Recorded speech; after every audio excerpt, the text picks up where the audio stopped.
Good evening. On Mabo Day, I would like to recognise the Wadi Wadi people of the Dharawal Nation. This question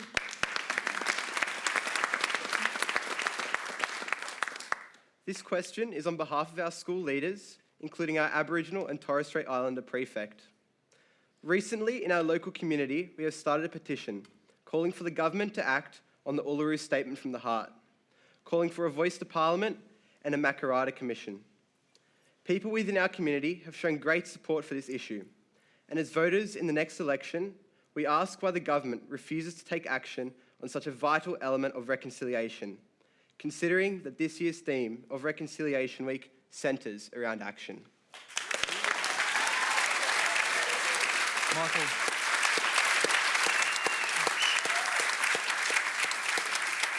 Thank you for that question, Michael. As someone whose great-great-grandfather was a Dharawal man, thank you as well for that acknowledgement. We have some Dharawal people in the room with us as well. It's nice to see you here.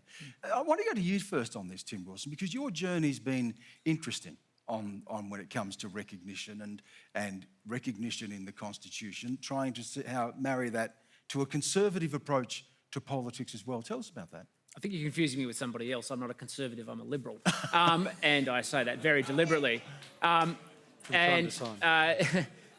I've always started from the position of trying to understand the challenges and the faced by Aboriginal and Torres Strait Islanders and the silence. I was very moved by, I think it was a quarterly essay a few years ago written by Noel Pearson about the concept of the elephant and the mouse and what that meant. But then how do you move a discussion from what was proposed, that was then proposed as pre-Uluru, into something that was practical, what I call going through the liberal lens, because it's been through the conservative lens about the architecture of the Constitution, to what is the liberal lens which assesses how do we make a society whole and make everybody feel included and be full participants within our society. So the challenge we have is making sure we have something that is going to be put either to the Parliament or the people that is going to pass, because I don't think that there is any way that any of us would ever live with, I think, with the scars that would come if it were to be put to the, particularly to the people, and were defeated. As I lived through the debate on the legal definition of marriage, and it was very challenging for a lot of people. But one of the reasons that some of us were so confident of a public process is because we knew we would win, because the arguments would win. I think the work that hasn't been done on the Uluru Statement, or what's the practical derivative of that, hasn't been one to the same scale. And people will debate that, but I think we want to have a proper conversation so that it gets the outcome that people want. And yet on your own side of politics, we saw that the Uluru Statement from the Heart was rejected, and we heard all of those claims at the time, which people have since walked back, that this was a third chamber, or that somehow this was antithetical to liberalism, that you can't recognise a distinct group of people in a society where we are individuals, and you can't recognise race in the Constitution. How did you square that issue? Well, that was never my view, but it's...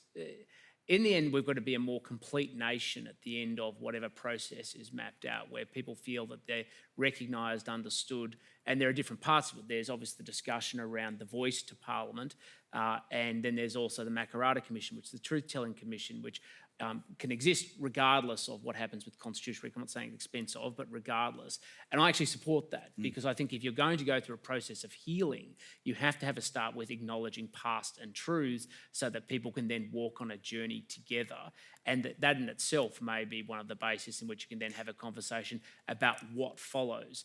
The concern that I have, and I've outlined already, is putting something to the people that's defeated. And I still have reservations about the consequences of putting something in the Constitution, whereas if it were to be legislated, I would be much more relaxed. Lisa Jackson-Pulver, as an Indigenous person as well, can you speak to the sense, we've been here so many times before, haven't we? This question of recognising Indigenous people was put to the people before. We've had various false starts when it comes to recognition or treaties. What is the sense, and I know you can't speak for an entire Indigenous population, but what is the sense amongst Indigenous people right now about where this process is at? In where I'm from, my world, it's very much around, can we just crack on with this? It's been 230 plus years, never ceded.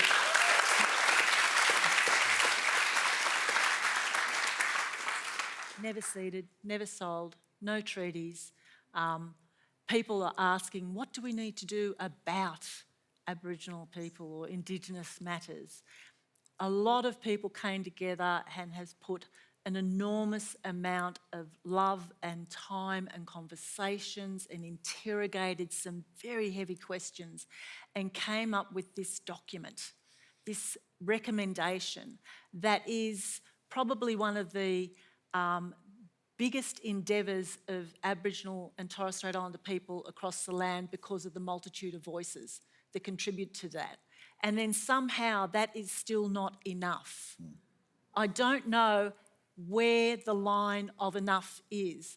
Let's go backwards. We had a Royal Commission. We've had Black Deaths in Custody. We've had national inquiries. We've had the National Aboriginal Health Strategy. We've had these things over generations, over decades, over centuries.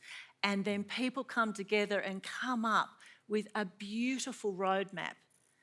It's superb, absolutely superb. You want to know what we need to do? We need to do that, without question. Stephen Jones, Labor is committed to implementing the Uluru Statement, but at the same time there is a process already underway and a move perhaps towards a legislated voice for Indigenous people rather than a constitutionally enshrined voice to Indigenous people. Is that process going to get ahead of where the Labor Party is?